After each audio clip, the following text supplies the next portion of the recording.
Hello everyone, welcome to the channel Microbial World. Today we are going to discuss about the structure of antibody. An antibody or immunoglobulin is a glycoprotein molecule produced by B cells of the immune system in response to the presence of antigens.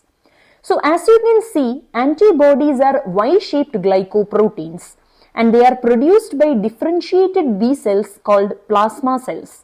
When does antibody production occurs in our body?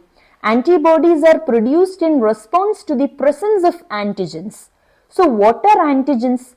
Antigens are molecules or molecular structures found on the surface of pathogens such as bacteria, viruses, fungi and parasites, as well as non-pathogenic substances such as pollen, dust mites, certain chemicals and proteins.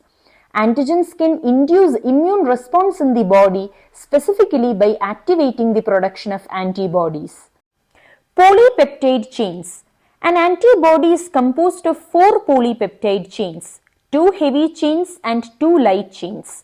Heavy chains are longer chains that provide structural stability and contain both variable and constant region. Each heavy chain contains one variable domain denoted as VH and 3 constant domains denoted as CH1, CH2 and CH3. There are 5 heavy chain types: mu, gamma, alpha, epsilon and delta, which classify IgM, IgG, IgA, IgE and IgD respectively. These are different immunoglobulin classes about which we will be discussing in the upcoming videos. Mu is for IgM antibody, gamma is for IgG antibody, alpha is for IgA antibody, epsilon for IgE antibody and delta for IgD antibody.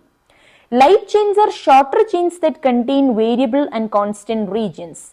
So each light chain contains one variable domain denoted as VL and one constant domain denoted as CL. There are 2 light chain types, kappa and lambda. Each antibody can have either 2 kappa or 2 lambda chains but not one of each. So what are variable and constant regions? Variable regions are located at the tip of the Y arms. These regions are highly variable among different antibodies and are responsible for recognizing and binding antigens. It consists of both heavy chain variable domain, that is VH, and light chain variable domain, that is VL. Hypervariable loops or complementarity determining regions. Hypervariable loops are located within the variable domain of both heavy and light chain. These loops form antigen binding sites that is unique for each antibody and crucial for antigen recognition. Complementarity determining regions directly interact with antigens. Constant regions are found at the stem of the Y. These regions determine the antibody's class and function. It consists of both heavy chain constant domain, that is CH, and light chain constant domain, that is CL. Fab region and FC region. Fab region, fragment antigen binding. This is the antigen binding site formed by the unique combination of VH and VL domains, that is heavy chain variable domain and light chain variable domain. So the Fab region is the upper region and this site is responsible for specific recognition and binding of antigens. FC region, fragment crystallizable region. This is the constant region of the antibody's heavy chain. It interacts with various immune cells and molecules, which means the FC region of antibodies interacts with FC receptors on immune cells such as phagocytes and mediate effector functions like opsonization, neutralization and complement activation. Structure and glycosylation pattern of the FC region determine the antibody's class, for example IgG, IgM, IgA, IgD, IgE and subclass. So we already said that antibodies are glycoproteins, meaning they contain sugar molecules, that is glycans. So glycosylation can affect antibodies' stability, solubility and also binding affinity to FC receptors and complement proteins. The pattern and extent of glycosylation can vary between different antibody isotypes and subclass. N-terminal and C-terminal. N-terminal. The amino group NH2 is located at the variable region. It is responsible for antigen recognition. C-terminal. The carboxyl group COOH is located at the constant region of the antibody, and it determines the effector functions of the antibody, such as binding to Fc receptors or activating complement. Disulfide bonds stabilize the antibody structure by linking heavy and light chains and constant and variable regions within each chain.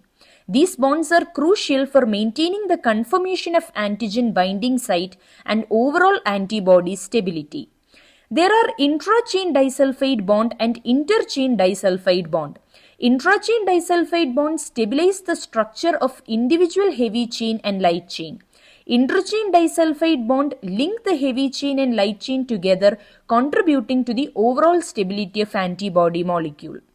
Hinge region of an antibody refers to flexible linker segment that connects the two arms of the antibody. This region is found between Fab, fragment antigen binding, and Fc, fragment crystallizable portions of the antibody. Hinge region is characterized by its flexibility, which allows the antibody to bend and adapt to various shapes and sizes of antigen.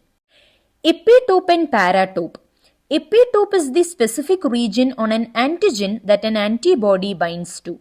Paratope is the antigen binding site on the antibody. It is formed by the combination of heavy chain variable domain and light chain variable domain. The interaction between epitope and paratope is highly specific, enabling precise antigen recognition. Isotypes and subtypes. Antibodies are classified into different isotypes based on the type of heavy chain they possess. As we already said, there are 5 main classes of antibodies: IgG, IgM, IgA, IgD, and IgE. Within each isotype, there are subtypes or subclasses that differ slightly in their constant regions. For example, IgG has 4 subclasses: IgG1, IgG2, IgG3, and IgG4, with distinct effector functions and distribution in the body. So this is all about the structure of antibody. I hope that the video was helpful. Thank you.